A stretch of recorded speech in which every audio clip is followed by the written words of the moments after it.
Quantas pessoas que...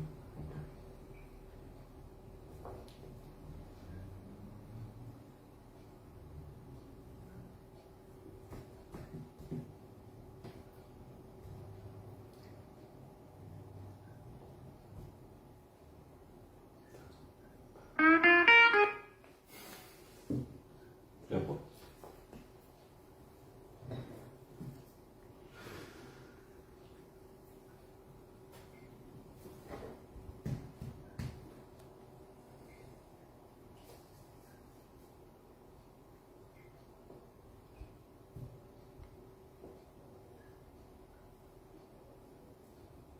Uma boa noite a todos que estão aqui conosco em mais uma Hora da Prosa com Cristina Carvalho. E nós queremos agradecer a Deus por mais um dia de vida e também agradecer a cada um de vocês que estão aí participando conosco. E o nosso convidado de hoje é o Padre Jamilson Inácio da Silva. Jamilson, um grande amigo, eu o conheço desde criança.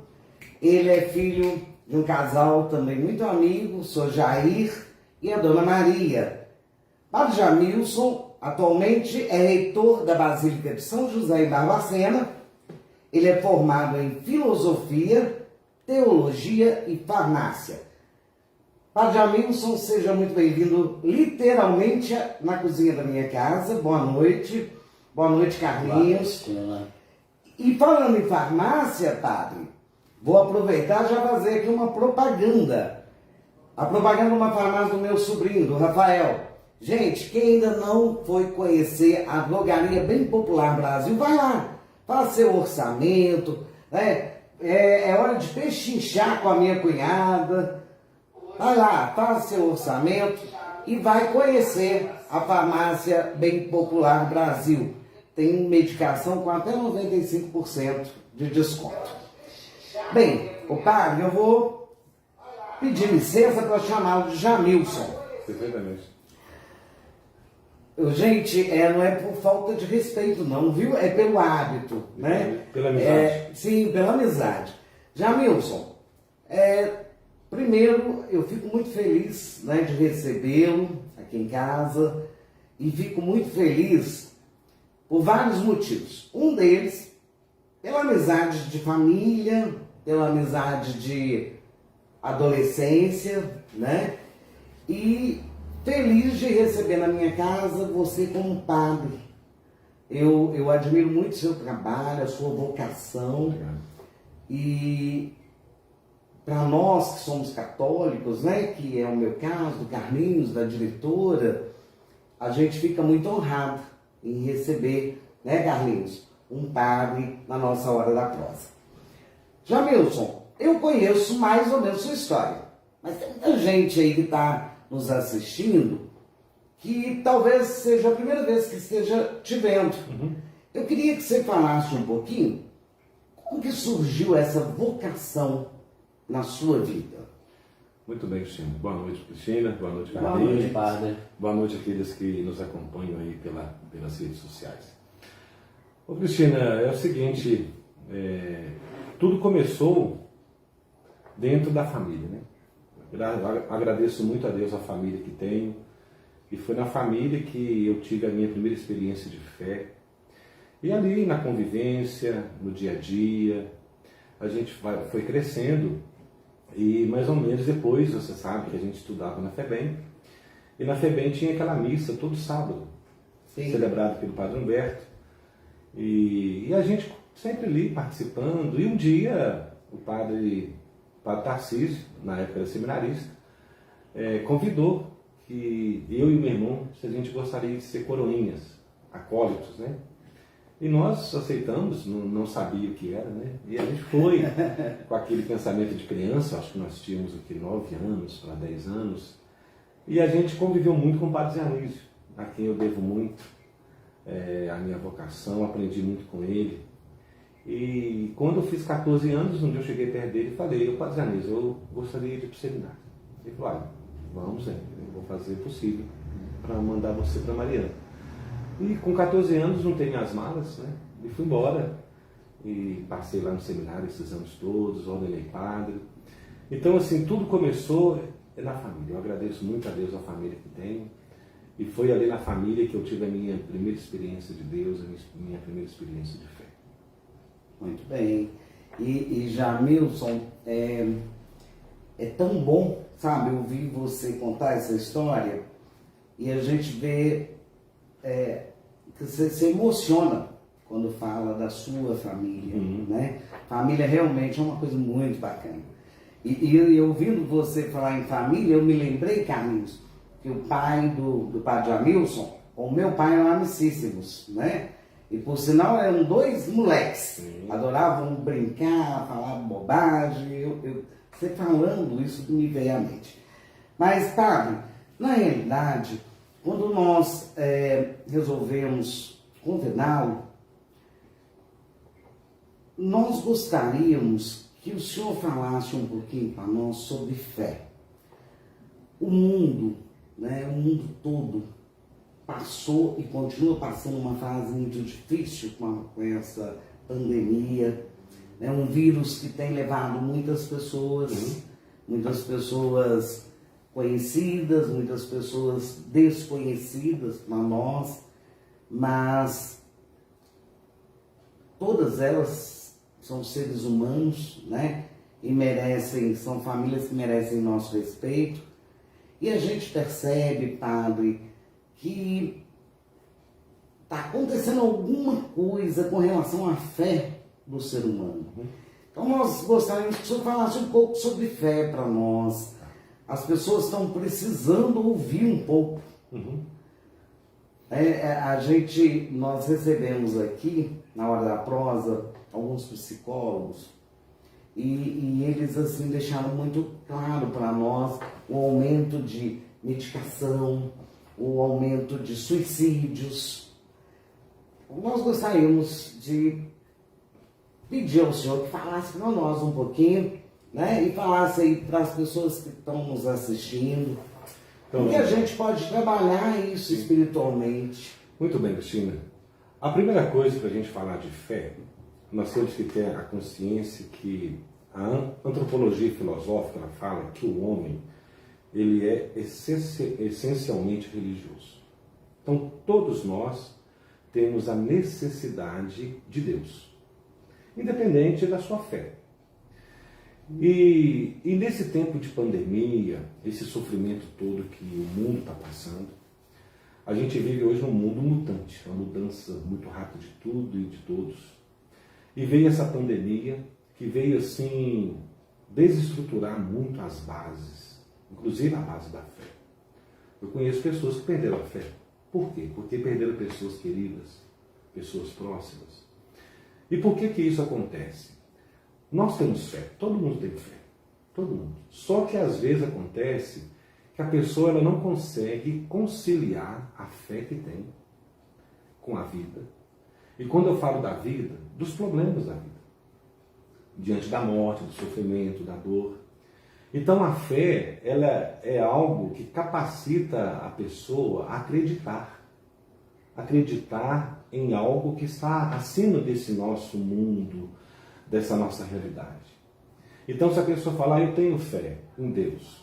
Tá. Que tipo de Deus? Cada um tem o seu Deus. O cristianismo, o budismo, o islamismo. Mas todo mundo precisa. Nós precisamos se agarrar a algo que está além da nossa realidade humana. Então a fé é isso. É você acreditar que existe, apesar de tudo que nós vivemos, algo onde você pode ir buscar força, refúgio, consolo. E isso durante a pandemia ficou muito claro. Se você percebe pessoas que perderam a fé, você percebe pessoas que reforçaram, renovaram muito a sua fé. Por quê? Porque chega num ponto em que você não tem aonde ir. Qual que é o seu refúgio? Deus. Eu vivi isso na pele, na experiência do dia a dia. Quantas pessoas que ligavam lá para a Basílica, padre, o meu parente está no CTI, está entubado, o senhor reza. Padre, o senhor podia ir lá fazer uma visita, dar uma bênção, mesmo fora do hospital, para o meu parente, para o meu esposo, para o meu filho ficar bom. Então a pandemia ela veio para ajudar a mostrar às pessoas a nossa fragilidade, que a vida é muito frágil. Com certeza. Entendeu? Veio mostrar para a gente que nós não somos nada. Não somos nada. Eu vivi uma experiência, morreu um padre amigo de Covid, e eu pude acompanhá-lo lá dentro do hospital e tudo. E eu fiquei pensando, a pessoa perde até a dignidade de ser enterrada, de ter um sepultamento, de ter um velório. E foi padre, pessoa rica, pessoa pobre, o preto, o branco, todos morreram na mesma condição. Então isso abala a fé. Abala. E ao mesmo tempo, se você já tem uma fé dentro do seu coração, o que acontece? Você consegue enfrentar isso. Eu vi pessoas sepultando o pai sem poder tocar, sem poder ver, e a pessoa dizia, padre, Deus é a minha força. Só em Deus que a gente consegue, porque nada consegue explicar o que a gente está vivendo. Então é isso, ter fé é você acreditar, é você perceber esse Deus que não abandona a gente. Deus está aí. Igual uma vez eu estava dando uma palestra, uma jovem virou e falou assim, padre, eu sou ateia. Eu falei, que bom. Eu falei, então é o seguinte, prova para mim que Deus não existe. Se você provar para mim que Deus não existe, eu vou tentar provar para você que Deus existe. Aí ela falou assim, padre, o senhor não tem como dialogar. Eu falei, não, a questão de fé é algo muito pessoal. Eu tenho minha fé. Por quê? Porque eu tenho uma experiência de Deus. Você tem a sua fé. Você tem a sua experiência de Deus. O Carlinho tem a fé dele, a experiência dele. Então, para cada pessoa, a experiência de fé, ela é diferente. Porque isso junta tudo, junta a vida, os problemas da vida, as dificuldades da vida. Então você vai como se fosse assim, colecionando situações na vida que vão aumentar a sua fé ou vão abaixar a sua fé. Eu conheço pessoas que perderam a fé, e perderam mesmo. Que a pessoa ela não consegue ver essa presença de Deus no dia a dia da vida, nos acontecimentos da vida, né? Então a fé, Cristina, nada mais é você acreditar nesse Deus que se revela todo dia na nossa vida. Padre, nesse momento, o que o senhor falaria para um jovem que está perdendo a fé? Que conselho o senhor daria para um jovem, para um adulto, não sei, para um ser humano está perdendo a fé? Sim. A primeira coisa, assim, eu queria saber quais são as experiências que ele está tendo na vida. Porque para você dar um conselho, você tem que saber, na farmácia, uma coisa que eu aprendi na farmácia. Tudo tem um porquê e um para quê.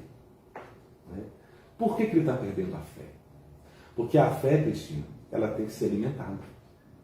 Se nós não alimentarmos a nossa fé, se a gente não cultivar a nossa fé, ela acaba. É igual o amor. Eu sempre digo isso quando eu faço casamento. Marido, cultive o amor que você sente pela sua esposa. Esposa, cultive o amor. Assim também é a fé. Se nós não a cultivarmos, ela acaba. Então, igual um jovem, por que ele está perdendo a fé? Será que porque a família não tem uma experiência de fé? Será que esse jovem está passando por sofrimentos na vida, que ele perde o sentido de tudo? Porque a fé, ela ajuda você também a dar um sentido na vida. Porque a pessoa que não tem fé, nada tem sentido para ela. Essa vida nossa ficaria algo tão ruim. Então, para um jovem que fala assim, padre, eu já passei por isso, padre, eu estou perdendo a fé. Eu sempre digo para o jovem, primeiro, perder a fé é uma questão muito, porque a fé, ela exige muita liberdade da pessoa. E Deus não interfere na liberdade. Você entendeu? Deus nos deu esse dom tão bonito que é a liberdade. Então, se o jovem se decide, eu perdi a fé, eu não quero mais, não é que perdeu. Alguma coisa está lá dentro dele. Aí eu falo para o jovem, procure lá dentro do seu coração, como se fosse uma brasa que está quase se apagando. Se você solta, ela acende.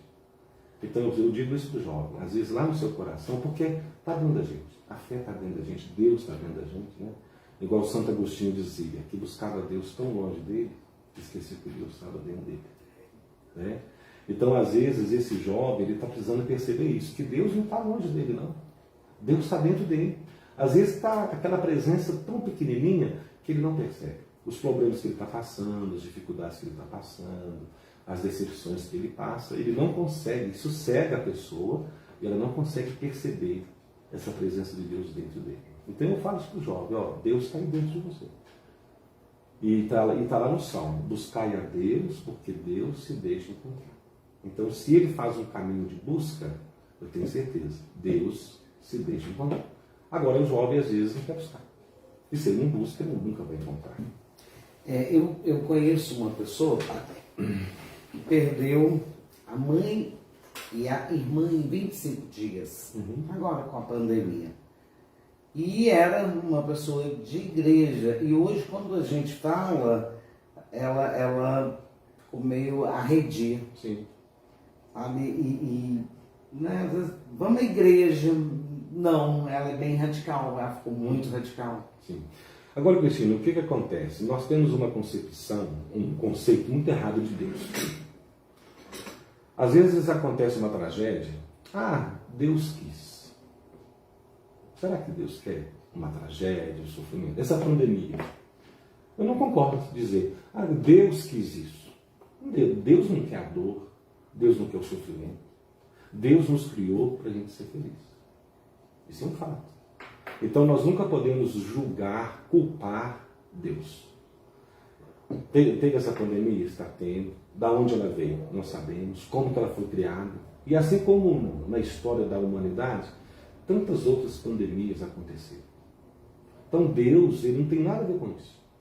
Não tem nada a ver. É o próprio ser humano, né? Nós nunca podemos, porque senão Deus seria tão mau assim. E lá na palavra de Deus, lá na carta de São João, o conceito de Deus, Deus é amor. Se Deus é amor, sabe que Deus quer tanto sofrimento? Né? Então, assim, Cristina não acredita.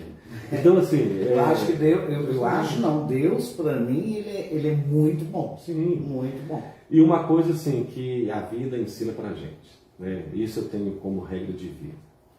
Eu nunca pedi a Deus para Deus tirar o sofrimento da minha vida, mas que Deus me dê força para superar.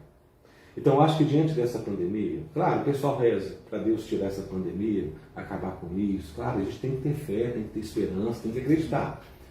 Mas também a gente tem que ter força também para enfrentar isso. É igual uma doença que vem uma doença, às vezes na gente ou na família. Nunca pedi, meu Deus, por que Deus quis isso? Nada, Deus não quer isso, gente. Mas se veio, o que nós temos que fazer? Buscar em Deus força para superar. Então, às vezes, muitas pessoas, igual eu conheço um senhor que ele perdeu em uma semana. Ele perdeu a mãe, perdeu o pai, perdeu o irmão. Entendeu? Então, abala. E depois, Cristina, a nossa concepção de morte também, né? O grande problema é isso. Nós ainda não temos uma concepção da morte. A morte é sempre um tabu para nós. A gente tem medo da justamente. E isso é uma questão cultural. Né? Quando fala em morte, tudo se abala, a gente se revolta, a gente não aceita. Por que a gente não aceita? Porque a gente perde. Nós não fomos educados a perder. Entendeu? Quando seu time perde, você fica triste. Se você sai à rua, perde um dinheiro, você fica arrasado. Então, isso é cultural. Nós não aprendemos a perder. Nós não fomos educados a perder. E a morte, quando ela chega, é uma perda. Você perde alguém que você ama. Perde um amigo, um pai, uma mãe, um irmão. Então isso incomoda. Isso traz dentro de nós um vazio. Traz dentro de nós uma decepção também. E aí que entra a questão de Deus, a questão da fé. Se você não tiver fé, se você não tiver Deus, nada teria sentido na nossa vida. Nem a morte teria sentido. Jamilson, uma vez uma pessoa falou comigo, porque eu não tenho medo da morte, eu tenho pavor da morte. Medo é pouco. Quero morrer. Né? Quem me dera se eu pudesse viver 250 anos. Eu gosto da vida. Né? Pode me criticar quem quiser, mas eu amo viver. Sim, eu gosto. E eu sempre falo, não tem medo, não, eu tenho pavor. E alguém disse para mim assim, então você tem pouca fé. Porque você não podia ter medo da morte. E até hoje eu não entendi essa colocação, porque eu não penso que, talvez eu esteja errado, mas eu não penso que é a questão de eu ter pouca ou muita fé que me faz ter pavor da morte. Claro. Porque, Cristina, isso tudo acontece assim. A vida da gente, ela é feita de experiências boas e experiências más. Entendeu? Quando você fala assim, eu amo viver. Por quê? Porque você tem experiências boas na sua vida. Vale a pena viver. Viver é bom, é gostoso viver. E mesmo com as ruins, né? Sim. Eu acho não. Cada período ruim que você atravessa te faz crescer, Claro, né? Te faz ser claro. melhor. Entendeu? Então, assim, dizer, eu tenho medo da morte. Você tem fé ou não tem? Não tem nada a ver. Entendeu? Porque a morte não vai chegar. E essa pandemia. E o pior é que falei. E essa pandemia, ela veio mostrar isso para nós. Né? Que a morte, não é a morte, vamos mudar o termo. A fragilidade da vida é incrível. É muito, gente. Eu vi jovens morrendo, pessoas que tinham a vida toda de esporte, pessoas morrendo. Mas eu vi também pessoas de 90 anos que pegaram essa pandemia, que superaram, que venceram. Então, assim, o grande problema dessa pandemia, desse vírus, agora como farmacêutico, é que em cada organismo ele age de uma forma diferente. Entendeu? E diante disso tudo, a gente percebeu, peraí, a morte está aí. A morte está batendo na nossa porta. E como bateu. Né? E continua, né? Continua. Então isso, assim, diante disso, se você não tiver uma experiência de Deus, se você não tiver uma fé amadurecida, uma fé bonita, uma fé assim, sincera mesmo, saber que a nossa vida não é nossa, que a nossa vida está nas mãos de Deus, a gente pira a cabeça. Por isso que os psicólogos disseram, aumentaram aí os atendimentos, a questão da ansiedade. Sim. Hoje nas farmácias a medicação mais vendida são os antidepressivos, os ansiolíticos. Por quê? Porque as pessoas estão buscando um refúgio. Elas não estão conseguindo enfrentar esse baque da pandemia, as pessoas não estão conseguindo ver a vida como ela é. Como aquele cara lá famoso, como o Nelson, um cara aí da televisão fala a vida como ela é. A vida é assim. Veio a pandemia, estamos aí, temos que enfrentar. Agora enfrentar nessa dimensão da fé, a certeza de que Deus está aí com a gente, está dando força, que Deus não abandona, né? E assim tem que ser. Eu fico pensando, né, eu sou muito saudosista. E às vezes eu me pego lá no passado. E eu vejo hoje, era muito bom na minha época, essa questão de grupo de jovens, né? Não estou falando só da igreja católica, nas outras igrejas também a gente vê esses movimentos de jovens. A impressão que eu tenho que naquela época preenchia muito esse vazio da vida da gente, né?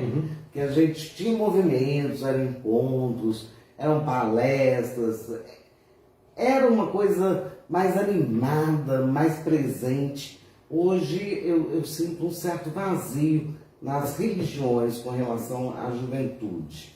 Isso é coisa da minha cabeça, Padre, ou isso acontece mesmo? Ô Cristina, você sabe que, né, tudo muda, né?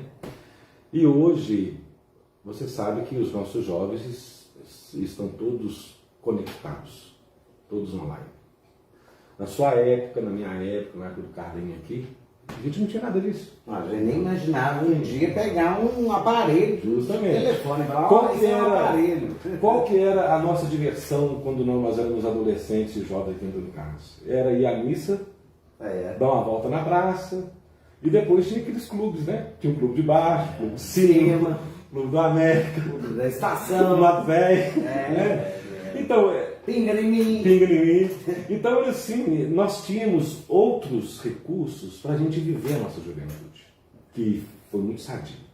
Eu tenho muita saudade. Também. Daquelas escolas de samba, lembra? Que tinha um Império Colorido, né? Entendeu? Então, isso era gostoso, era algo, tinha aquele bloco do pijama, né? Tinha a escola do Lecinho. As próprias festas da igreja. Justamente. Então, assim, os tempos mudaram, né? Hoje a cabeça da nossa juventude é completamente diferente da nossa época. E por que hoje você percebe isso? Você percebe, eu também como padre percebo isso. Qual que é o grande desafio hoje da igreja? É levar Deus ao jovem. Por quê? Porque o jovem, ele tem outros caminhos. Então hoje, um dos fatos que eu acho que essa pandemia veio agregar e ajudar, a igreja tem que rever o seu jeito de evangelizar. E hoje, a internet. Sim. Entendeu? Então hoje, se a igreja quiser chegar ao jovem, se a igreja quiser chegar lá na casa, lá na intimidade da família, é a internet. E os jovens hoje estão todos conectados, estão online. E eles buscam, né? Eu já vi alguns jovens até já me mostraram que eles acompanham palestras pela internet, tem grupos entre eles. Então tem muito jovem aí de fé que está caminhando, que está buscando realmente uma espiritualidade bonita mesmo, uma experiência bonita de Deus. Então, na realidade, continua acontecendo, né? A gente é que não vê. Justamente. Né? Seria isso. Que bom. Quer ver um exemplo? Um dia desse lá na Basílica, achei interessante, tinha uma moça bem sentada à frente, e durante o tempo todo da missa era com celular. Isso não me incomodou. Talvez um padre mais velho iria chamar a atenção dela. Aí depois eu lembrei que hoje no celular você abaixa o aplicativo da missa. Sim, para acompanhar. Então, você tem ali as leituras, Músicas. o salmo, músicas, você tem a oração eucarística. Então está tudo ali, está tudo na mão do jovem. Então assim, mudou o jeito de chegar no jovem, o jeito do jovem viver a fé mudou. A gente vivia a nossa fé indo para a missa, a gente vivia a nossa fé no grupo de jovens, entendeu? A gente vivia a fé aqui na Legião de Maria, nos Vicentinos, era o recurso que a gente tinha. Hoje mudou. Hoje você encontra grupos enormes que se reúnem online para fazer uma celebração, para fazer um grupo de oração, né? Então assim, o jovem, ele está buscando Deus, do jeito dele. A Cristina é que está atrasada. E o Papa Francisco, ele tem dito muito isso para o jovem, né? O jovem, ele busca Deus do jeito dele, né? Ser santo, de calça jeans, de tênis, né? Então assim, eu acho que essa mudança, esse novo jeito de ser, de evangelizar, que essa pandemia nos obrigou a entrar, tem feito muito bem. Muito bem. Engraçado, eu fico feliz em ouvir isso, porque uma das últimas conversas que eu tive, né, com algumas pessoas, eu fiquei preocupada, né, por não ver o que você está colocando agora para nós. E a gente fica feliz de saber que a juventude está ativa, né? Queria te dar um exemplo. Lá na Basílica, a catequese das crianças, durante toda essa pandemia, está sendo feita online. E as crianças acompanham. Todas elas têm celular, têm acesso à internet, têm a hora certinha, a catequista entra. Então vai ser, por enquanto, vai ser assim. Agora existe um grande problema. Agora já é uma visão minha. Futuramente, como trazer para a igreja? Porque hoje as pessoas... Porque, assim, infelizmente, nós somos acomodados. É um fato. Eu vou à missa. Então eu vou à missa, tenho que tomar banho, tenho que me arrumar, pôr uma roupa de ver Deus, etc. Pegar o seu carro, tem que ir lá, achar estacionamento. Não, mas eu posso ter a missa aqui dentro da minha casa. Eu no meu quarto, ligo a internet, ligo a televisão e assisto a missa. Então é cômodo, é fácil. Agora, futuramente, acabando essa pandemia, que vai acabar, se Deus quiser, com certeza. Qual que vai ser o grande desafio da igreja? Trazer as pessoas de volta. Então, eu acho que isso vai ser um trabalho pastoral. O Papa Francisco fala muito da igreja em saída. Então, a gente vai ter que sair. A igreja, o padre, bispos, as pastorais, nós vamos ter que ir em busca daqueles que não se afastaram. Acompanhar a igreja, ajudar a igreja, mas se acomodar em casa.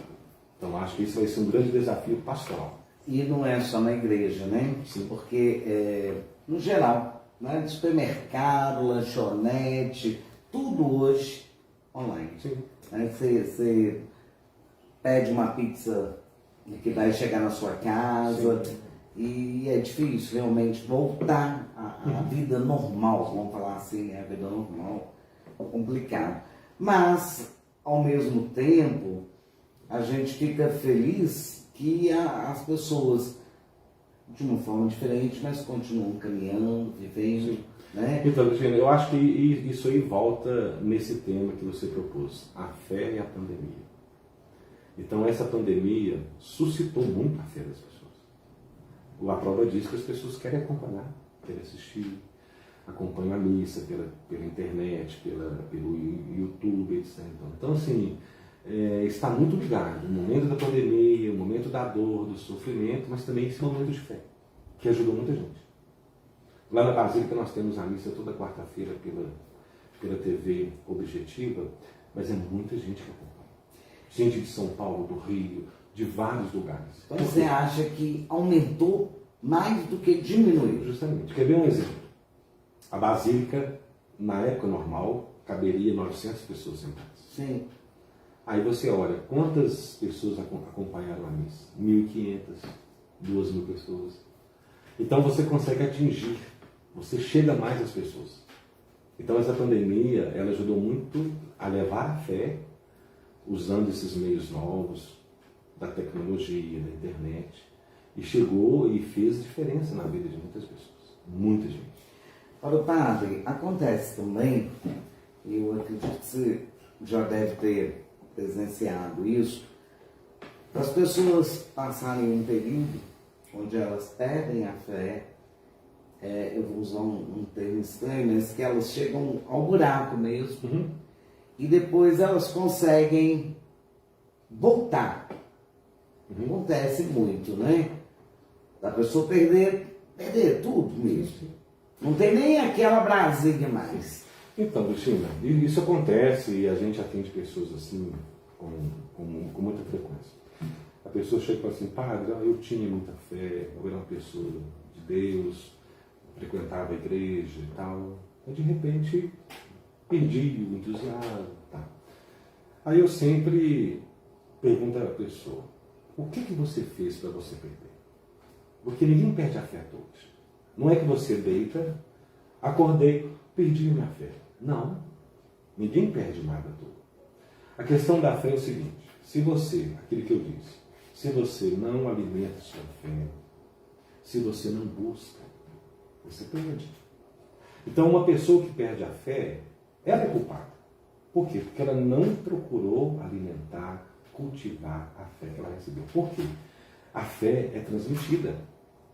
Você, Carlinhos, eu, Ellie, qual foi a nossa primeira experiência de fé? Dentro de casa. Ela foi transmitida. E se você for pegar a fé e fazer uma árvore genealógica, o seu tataravô passou para o seu bisavô, o seu bisavô passou para o seu avô, que passou para o seu pai, e assim foi, chegou em você. Então, assim, a fé, ela foi transmitida. O que acontece quando a pessoa fala que perdeu a fé? Porque ela esquece, ela rompe esse momento. Entendeu? Dizer assim, não, eu não tenho fé. Então é a vida. Foram experiências negativas que ela foi adquirindo na vida, decepções. Decepção, às vezes, com a igreja. Entendeu? Eu conheço pessoas que decepcionaram com a igreja e perderam a fé. Então nunca tiveram fé. Porque a questão de fé, uma coisa que as pessoas têm que entender, uma questão é a fé em Deus, outra questão é a igreja. Uma questão é religião, outra coisa é religiosidade. O que é a religião? São os ritos. A missa, o culto evangélico, a umbanda, tantas outras religiões que nós conhecemos. Então isso é religião. É um jeito de você fazer a sua experiência de Deus, cantar, rezar, pular, beleza. Outra coisa é religiosidade. Porque a religiosidade está dentro da gente. Isso ninguém tira. Você entendeu? Então nós somos, por isso que eu comecei falando que na antropologia filosófica fala que o homem ele é essencialmente religioso. Então todos nós temos essa experiência de Deus dentro de nós. Todos nós temos essa religiosidade. O problema é como que nós a vivemos. Então se você tem uma vida legal, você vai conseguir caminhar na fé. Agora, às vezes a pessoa ela mesma cria situações, ela cria momentos para que ela chegue lá no ponto, perdi a fé. Entendeu? Mas se você for ver, ela que causou isso. Porque ninguém perde à toa. Porque a fé foi colocada, foi plantada no coração das pessoas. Está dentro da gente. Entendeu? Dizer assim, que eu perdi a fé por causa disso. Me desculpa. Mas existem outros fatores que levaram a pessoa a perder a fé. Assim, falar perder entre aspas, porque ninguém perde totalmente a fé. Porque na hora que a coisa aperta, é Deus. Justamente. Aí é Deus. Eu já vi várias pessoas, padre, eu tenho anos que eu não vou, tal, mas agora a situação é assim, a gente quer voltar, né?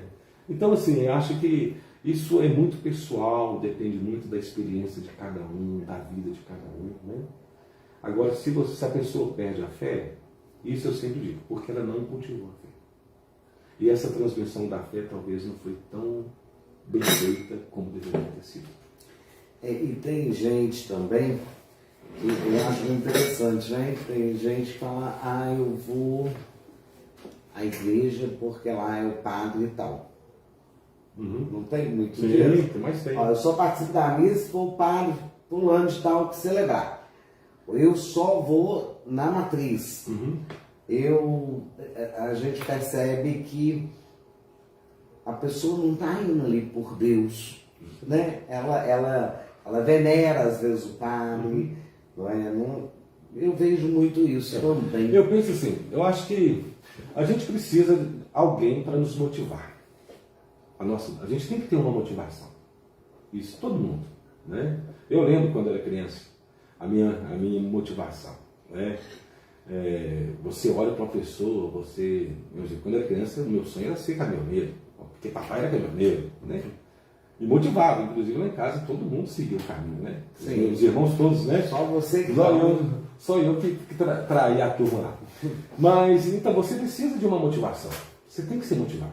E a fé também é assim. Quando você diz, eu vou na igreja por causa do padre e tal, eu vou tal. Por quê? Porque aquele padre motiva. Por um lado, isso é positivo. Por outro lado, entra nessa questão. Eu vou por causa do padre, eu vou por causa do pastor. Aí complica. Aí você já não está tendo mais uma experiência bonita de Deus. Porque independente do padre, independente do pastor, você vai lá para fazer um encontro íntimo, pessoal com Deus. Entendeu? É a mesma coisa com o templo, né? Porque eu conheço pessoas que só vão naquele templo, não muda. É igual aquela questão assim, eu vou em tal médico porque aquele médico é bom. Entendeu? Aí a pessoa fixa naquele médico. Assim também é a questão da igreja. Eu vou naquela igreja, eu vou naquele padre porque aquele padre é bom. Não é que o padre é bom. Porque às vezes o padre tem uma palavra diferente, tem um jeito diferente, mas para Deus não tem nada a ver. Né? Eu acho que o importante é a pessoa ir pensando assim, eu vou para fazer um encontro com Deus, viver a minha fé, celebrar a minha fé, independente disso. Né? Então eu acho que isso às vezes até é falta de conhecimento, né? De amadurecimento na fé. Eu tenho alguns amigos, que eu acho muito interessante, que eles vão à igreja, mas só quando estão sozinhos. Ficam às vezes horas dentro da igreja. Eu acho muito interessante. Forma, né? Ele não precisa de ter ninguém para poder. É o que você disse, a pessoa não precisa de ninguém para se espelhar. Né? Ela vai por si só. Eu acho e isso também, Cristina, assim, é aquela questão. O jeito de fazer uma experiência de Deus. Tem gente que consegue sentir, rezar no silêncio, sozinha, tranquila. É igual, eu sempre gosto de dizer, São João Maria Vianney, ele era um homem muito, muito sábio, muito santo. E ele ficava horas sozinho diante do Santíssimo. Horas e horas. Aí um dia, toda a igreja tem aquelas mulheres curiosas. Aí um dia chegou uma pessoa perto dele, uma senhora lá, e perguntou, padre, o que o senhor fica fazendo aí? Ele falou assim, eu fico olhando para Jesus e Jesus fica olhando para mim. Então, assim, a experiência dele de Deus era aquele momento, ele sozinho ali, ele e Deus. E às vezes a gente precisa disso, porque na hora, se você vai numa missa, se você vai num culto, são muitas as distrações. Sim. É o canto, que é uma música bonita, uma música feia, é uma criança, é uma pessoa que está ali, é uma conversa, é um telefone que toca. É um padre que às vezes fala muito ou fala pouco. Justamente. Porque eu escuto às vezes a Sim. pessoa falar, vambora que esse padre está falando demais, não é? Então, talvez ali, mas tem gente que consegue fazer uma experiência de Deus assim, né? A pessoa consegue ali sentir, rezar. Então, assim, isso é algo muito assim, pessoal, né? É uma experiência única que a pessoa tem. É o jeito dela de se relacionar com Deus.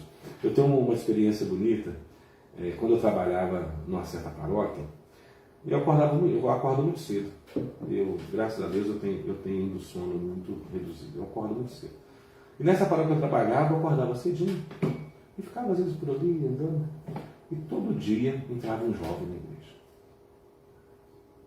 Todo dia. E um dia eu parei de conversar com ele, porque ele me assustou. Ele era nada, eu não tenho nada contra, gente. Mas ele era assim, todo tatuado, cheio de brinco, cabelão, aqueles caras assim, entendeu? Do estilão dele mesmo. E um dia eu parei para conversar com ele. Ele falou assim, padre, se eu não vier aqui, o meu dia não caminha. Então assim, eu acho bonito um jovem, algumas pessoas vendo aquele jovem, vai fazer uma interpretação às vezes, é doidão, malucão, né? Mas um rapaz de fé, uma experiência de Deus tão bonita que ele tinha, mas eu nunca vi ele na missa. Ele ia de manhãzinho, quando não tinha ninguém. Você entendeu? Eu conheço pessoas que são assim. Então, aí você dizer que essa pessoa não tem uma experiência profunda de Deus. Às vezes até muito maior do que aqueles que estão ali todos os dias. Às vezes até mais do que o próprio padre. Isso sim, Cristina, é muito bonito. Uma vez também, quando eu trabalhava em Furquim, eu nunca vi uma experiência de fé tão grande de uma pessoa tão simples. Uma senhora que nunca sentou nunca teve um diploma, pessoa que nasceu ali, viveu ali, uma pessoa muito simples. E aconteceu que numa festa lá em Furquim, teve um acidente e morreu os 2 filhos no acidente. E eu fui fazer a encomendação, colocaram lá na igreja, colocaram as 2 urnas, né, do lado, e ela ficou no meio. Durante toda a celebração, ela ia até um filho, acariciava, voltava, acariciava o outro. O tempo todo, a celebração. Mas sem grito, sem choro, sem nada. E acabou a missa, eu fui abraçá-la. Ela ajudava muito lá na igreja. Aí eu falei assim, Lourdinha, eu vim aqui te dar um abraço. Ela virou para mim e falou assim, padre, Deus está me dando tanta força. Deus é muito bom, padre. Se não fosse Deus, eu não aguentava isso não. Então só para dizer isso, que a nossa experiência de Deus, a nossa fé, a nossa espiritualidade, ela tem que ser vivida no dia a dia da vida. Entendeu? Igual essa senhora, ela viveu esse momento de vida. Ela fez uma experiência de Deus numa dor extrema. Nossa. Porque eu acho que, né, eu sempre digo, não existe dor pior no mundo do que a mãe ver um filho morto. Isso é um fato. Porque é uma dor insuportável. Imagina a mãe ver 2. Então, assim, eu acho que Deus também, ele vai se revelando, se mostrando, no dia a dia da vida. No momento de alegria também. Né? Um exemplo, reuniu a família, todo mundo festejou, se alegrou. Aí, sentir Deus também nesse momento. Sentir Deus também na dor, no sofrimento. Sentir Deus na angústia, né? Sentir Deus no dia a dia. Deus também, né? Ô, padre, eu não sou uma curiosidade. Eu vejo que, estou só ouvindo, né? A religião, o senhor tem razão. Que a pessoa perde a fé por descuido. Porque desde que a gente nasce, a família da gente leva a gente para a igreja, batiza, né? Você nem está sabendo que está sendo batizado, depois vai para o catecismo. Sim. E eu, quando menino, né, menininho, que eu lembro até de você também lá na igreja, Coroinha. eu tenho certeza que a minha família me ajudou muito a me colocar nesse caminho, sabe? a minha família sofreu um pouco, mas a gente seguiu um caminho. E eu até gosto muito de religião, gosto das igrejas fisicamente, espiritualmente. Padre, a família hoje é um pouco ausente no começo da espiritualidade, principalmente dos jovens, das crianças? Sim. Carlinhos, a sua pergunta foi ótima. Né? É o seguinte, o que eu percebo hoje? Primeiro, as pessoas estão casando, elas não estão preparadas para o casamento. Porque existe, eu sempre digo, existe o amor, existe a paixão, existe o dia a dia. Então hoje, o que eu percebo? Os jovens estão se conhecendo, namoram, e chega no momento, vão casar, beleza, e vão. Só que esses casais, eles não estão preparados para educar uma criança na fé. Não é que eles são culpados. Pode ver, o pai trabalha, a mãe trabalha, o refúgio é colocar as crianças numa creche. Entendeu? Então a própria dinâmica da vida impede com que os pais sejam realmente uma presença na vida do jovem, na vida da criança. Entendeu? E o que acontece? Essa falha. Então existe uma falha no processo. O pai tem fé, a mãe tem fé. Eu não questiono isso. O problema todo é que eles não têm tempo de transmitir a fé. Eles não têm tempo. Eu vejo muito isso em cidade grande. Final de semana vão para o sítio. Entendeu? A pessoa trabalha a semana inteira. O sistema, né? Entendeu? Aí, final de semana, vamos para o sítio. Pega os filhos, vão para o sítio, ele passa o final de semana no sítio, volta no domingo à noite. Então, isso atrapalha. Depois, hoje, em algumas cidades grandes, eu me lembro quando eu trabalhei lá em Barão. Em Barão a gente tinha muitas dificuldades também com algumas situações lá. Por quê? Porque o pessoal trabalha de turno. Empresas, né? A Gerdau, etc. Então tinha domingo lá que o pessoal não tinha como ir à missa, porque estava trabalhando no turno. Aí eu me lembro que na época o Padre Tarcísio colocou uma missa na segunda-feira, para quem não podia. Entendeu? Então, assim, justamente, então a igreja também ela tem que buscar também algum refúgio, dar alguma opção. Quer ver um exemplo disso? Uma coisa simples. Hoje o nosso povo está virando morcego. O nosso povo está virando um povo noturno. Um exemplo. As pessoas casavam antigamente 11 da manhã, meio-dia. Né? A festa era um almoço. Justamente. Eu lembro aqui em casa, eu ajudei muito casamento. Meio-dia, 1h, 2h da tarde. Sim. Hoje ninguém mais casa nesse horário. O pessoal quer casar de noite, porque o pessoal está virando morcego. Só anda à noite, só funciona à noite. Entendeu? Igual missa. Manda colocar uma missa às 6h da manhã. Ninguém vai, gente. O pessoal quer dormir. Colocar uma missa meio-dia. Ninguém vai, é hora de almoço. Então a igreja ela tem que se adaptar também a cada realidade que ela está. Entendeu? Então nessa questão da família, a igreja tem que ter um olhar diferenciado. E por isso que eu digo que a catequese ela tem que ser uma catequese bem feita. Por quê? Porque o que a criança não tem em casa, ela tem que receber na igreja. Essa formação. Igual um dia desse uma mãe. Padre, eu vou tirar a minha criança da catequese porque a minha criança não sabe rezar o Pai Nosso na Ave Maria. Eu falei assim para ela, minha filha, a gente aprende a rezar o Pai Nosso na Ave Maria dentro de casa. Os primeiros catequistas são os pais. Então, amar a Deus, aprende em casa.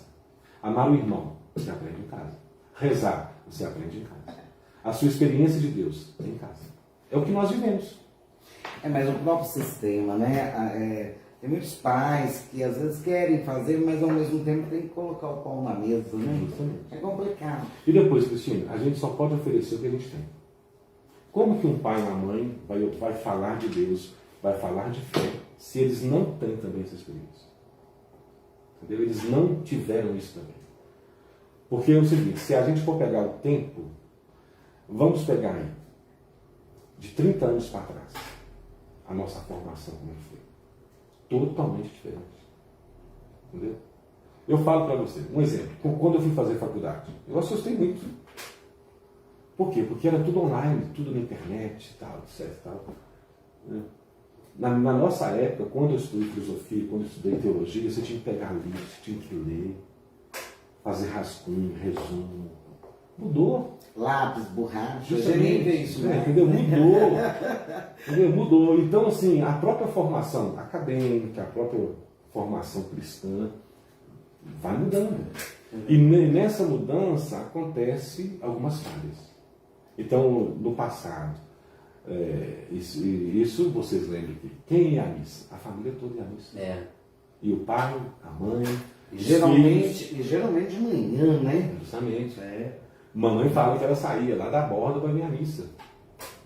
E tinha a missa lá no Colégio dos Padres, tinha todo mundo para a missa. Entendeu?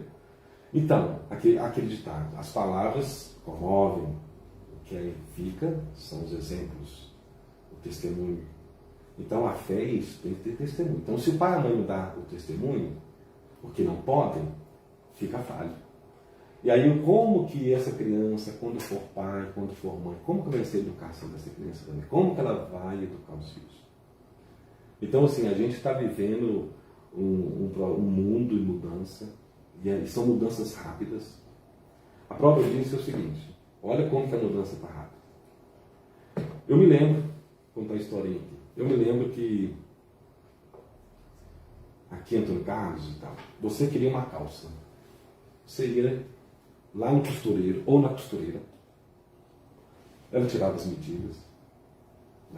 Né? Minha mãe era assim. Ia em Barbacena, comprava o pano. Essa calça demorava uns 15 dias para ficar pronta. Aí tinha a linha, a cor da linha. Justamente. O botão, o feixe. Tal, beleza. A prova. A prova. Aí tinha que tirar lá na bainha, ela ficou apertada, beleza. Era assim. Então você mandava fazer uma calça hoje para ficar pronta daqui 15 dias.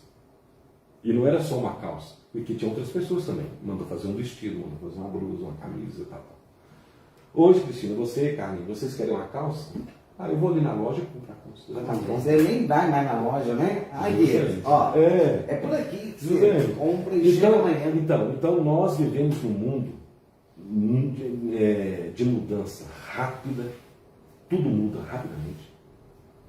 Entendeu? E depois com isso nós entramos na onda. Nós também não temos mais paciência para esperar. Vai no banco. Fica no banco ali para você ver.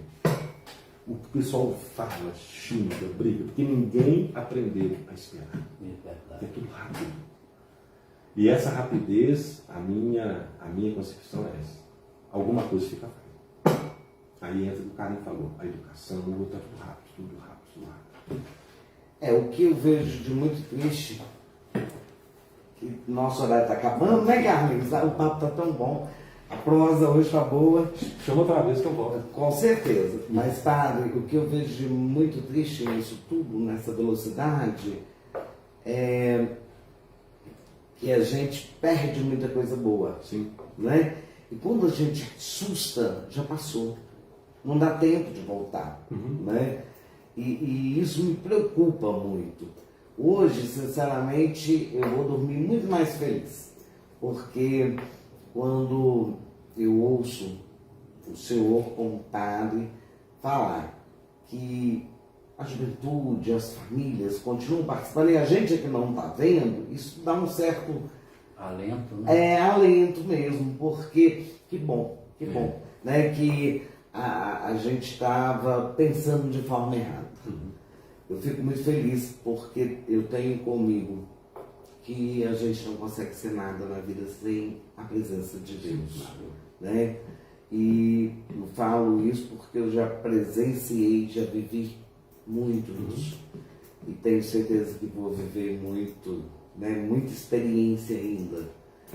E olha, vocês que estão aí participando conosco nessa noite, acredito eu que vocês aprenderam tanto quanto eu e Carlinhos. Vamos continuar acreditando nesse Deus que é amor, né? Deus é realmente Pai. Eu costumo falar, Padre Jamilson, um dia alguém falou que eu criava um Deus para mim, eu respondi, crio mesmo. Foi a minha resposta. Porque o Deus que eu acredito, Ele é Pai, Ele me ama, Ele não me acusa, Ele me dá oportunidades. Né? Esse é o Deus que eu, Cristina, acredito. Né? Ele me deixa livre, é o que o Senhor disse. E eu que devo optar pelo errado ou pelo certo. Está lá na palavra de Deus. Deus ele coloca na sua vida dois caminhos. O caminho do bem e o caminho do mal. Né? Aí você escolhe. É igual aquela história, né? A Alice no País das Maravilhas. A história do gato, você sabe? O gato estava lá. Ela estava perdida no meio do mato. Sim. Aí, de repente, aparece o gato. E ela pergunta assim, para onde essa estrada vai? Aí o que o gato fala para ela? Depende, para onde você quer ir? Né? Então a nossa vida, existe um grande filósofo chamado Jean Paul Sartre, que ele fala que a nossa vida é feita de escolhas. Ou você faz escolhas boas, ou você faz escolhas más. Então aí Deus não entra. Aí é a liberdade. Entendeu? Ah, padre, aconteceu um acidente assim, a pessoa estava a 120 por hora. Deus quis. Não. Deus nunca vai interferir no pé da pessoa para puxar o pé da pessoa para ele parar de acelerar. A liberdade dele. Deus, porque se Deus interferisse na nossa liberdade, nós seríamos robôs. Então Deus está lá no livro do Gênesis. Adão, não coma desse fruto. Eva, não coma desse fruto. Tá? Não come não, mas comer. Fazer o quê? Fazer o quê? É a liberdade. Então, assim, a gente saber usar bem esse grande dom que Deus nos deu, que se chama liberdade. E se você usa a sua liberdade bem, consequentemente, você vai viver uma experiência de Deus, você vai fazer uma experiência de fé muito grande. Padre Jamilson, que pena, né, diretora? Mas ela já está me olhando ali, ó. Passou depressa. A prosa aqui ela é boa e interessante, padre. Que de vez em quando algumas pessoas mandam aí para nós assim, já está acabando, né? Ainda eu acho interessante porque elas também não percebem que passa, elas não percebem o tempo, né? Estão acompanhando e não percebem. E falando nisso, eu queria, antes do Padre Jamilson se despedir, eu queria pedir a cada um de vocês que fossem lá no canal, no nosso canal no YouTube, Hora da Prosa com Cristina Carvalho. Vai lá, dá um like, curte, um comentário, nos ajude a propagar o canal Hora da Prosa. Tá indo bem, não tá, diretora? Tá caminhando, né? E olha, padre, nós gostaríamos de agradecê-lo.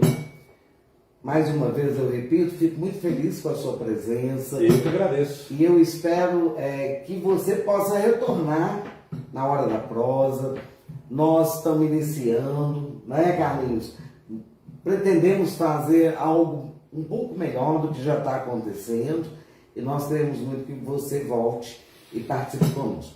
Parabéns também pelo seu trabalho lá na Basílica. A gente ouve muito, eu às vezes, agora na pandemia não, mas eu às vezes participava da celebração e a gente percebe o quanto o povo de Barbacena gosta do senhor.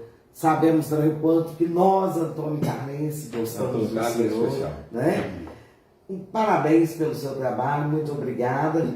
E fique à vontade para despedir do pessoal que está nos assistindo. Beleza. Então, Cristina, eu que agradeço o convite, me senti muito honrado e feliz de poder fazer parte desse momento, né, aqui que você está proporcionando, Carlinho.